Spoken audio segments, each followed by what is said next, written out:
Facebook, Twitter, Tumblr, Google+.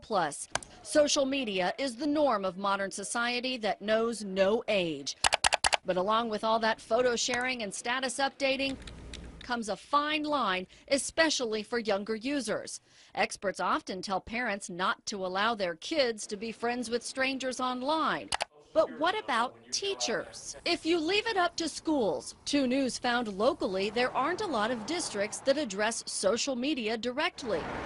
Jenks Public Schools does not have a specific social media policy, but instead directs staff to its employee ethics policy to cover overall behavior. It's just a broad employee ethics policy that indicates that employees should always be role models for students. The Jenks policy does specify that online communication should remain professional, but does not ban students and teachers from talking online. Mainly, officials say, because of how quickly times change. If you keep it a broad policy that establishes the expected behavior, then we don't have to change it every time a new technology comes around. Chris Payne at Tulsa Public Schools says the district is looking at restricting teachers from communicating one-on-one with students on social media sites without parents' permission.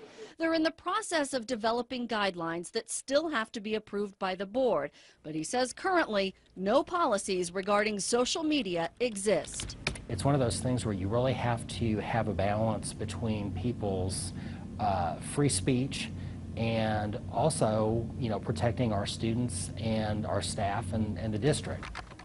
Of the schools we spoke with, Broken Arrow has the most specific rules. Randy Craven, Executive Director for Secondary Education, says faculty is allowed to set up community boards and public pages for students and teachers to interact on a school project. We don't want to throw the baby out with the bathwater.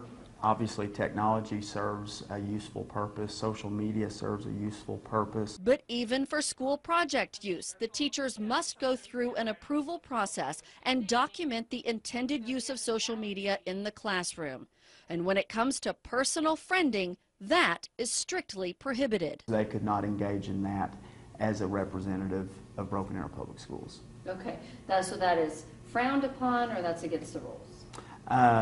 That is against the rules. Beth Woodard is a former TPS teacher who often gets messages from former students on Facebook. Things to the effect that you were the best teacher ever, which those I kind of like. She says if she still taught, she would not consider being friends with students. As a parent of 3, she wouldn't allow it with her kids. Those are her rules, but she doesn't believe schools placing too many bans or restrictions on social media is the right answer. I'm a teacher that believes that kids are going to do it, so what? Let's make it positive and use it appropriately. Tulsa Public Schools is anticipating new social media guidelines to be announced within the next couple of weeks. And that state law in Missouri is on hold until February, but if passed, it could set the stage for other states to enact similar laws. Oklahoma does not have any state laws regarding teachers and social media. Erin Christie, 2 News works for you.